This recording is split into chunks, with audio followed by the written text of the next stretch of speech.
तो हमारे हाथ में आपको कुछ सैनिटरी पैड्स दिखाई दे रहा होगा और यहाँ पे मेरे पास में है कुछ टैम्पॉन्स, ये आप देख सकते हो, ठीक है।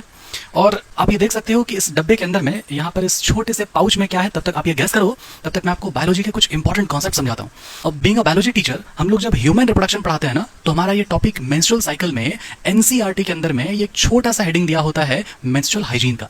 अब यहाँ पे कुछ समझने वाली बात एकदम ध्यान से सुनना। फीमेल्स जो है पीरियड्स के टाइम में ये सैनिटरी पैड्स को इस्तेमाल करती है, और जब आप इसको देखोगे ना गौर से, तो आप यहाँ पर देखोगे कि एकदम सुंदर सा व्हाइट आपको दिखाई देगा। अब इसको व्हाइट बनाने के लिए कुछ क्लोरीन बेस्ड ब्लीचिंग एजेंट का इस्तेमाल होता है, और वो रिलीज करता है डाइऑक्सी और फ्यूरान जैसे हार्मफुल सब्सटेंस, जो कि कैंसर कॉजिंग होते हैं। और आप ये देख रहे हो सर्वाइकल कैंसर कितना ज्यादा बढ़ रहा है। और इसके ठीक पीछे में आप देखोगे कुछ प्लास्टिक जैसा कोटिंग आपको दिखाई देगा। अब क्योंकि ये इस तरह से यूज होगा, और जो पीरियड्स का जो ब्लड होगा वो यहाँ पर एब्जॉर्ब हो जाएगा, और ये जो प्लास्टिक का कोटिंग है वो उसको लीकेज से बचाएगा। तो अब यहाँ पे है ना, तो ये प्लास्टिक कोटिंग के कारण क्योंकि एयर अंदर नहीं आ पाएगा ना, तो इस एरिया में क्या होगा, मॉइस्चर और हीट बहुत ज्यादा हो जाता है। इस कारण से बहुत ऑप्टिमम कंडीशन बन जाता है बैक्टीरियल इन्फेक्शंस के लिए।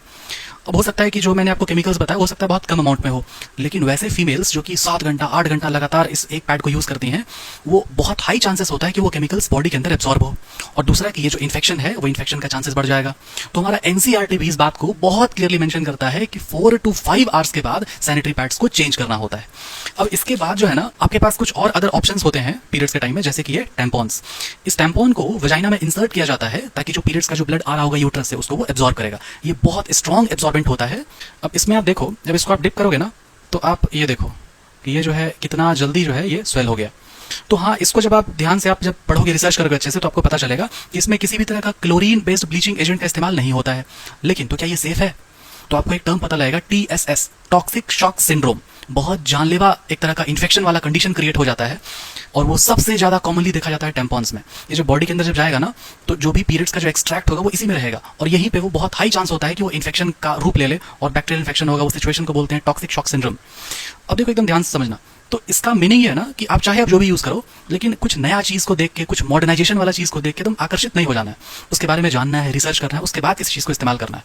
तो क्या ये सब सेफ है? ये तो सेफ नहीं है। तो और क्या अदर ऑप्शंस है? तो और अदर ऑप्शंस जो है, आप मार्केट में आप सुनते हो क्या, ये आपका मेंस्ट्रुअल कप। अब इसको ध्यान से समझना, ये जो मेंस्ट्रुअल कप है ना, इसको जब आप देखोगे तो ये आपका मेंस्ट्रुअल कप जो है बना होता है सिलिकॉन का, ठीक है। ये देखो आप, तो क्या ये सेफ है?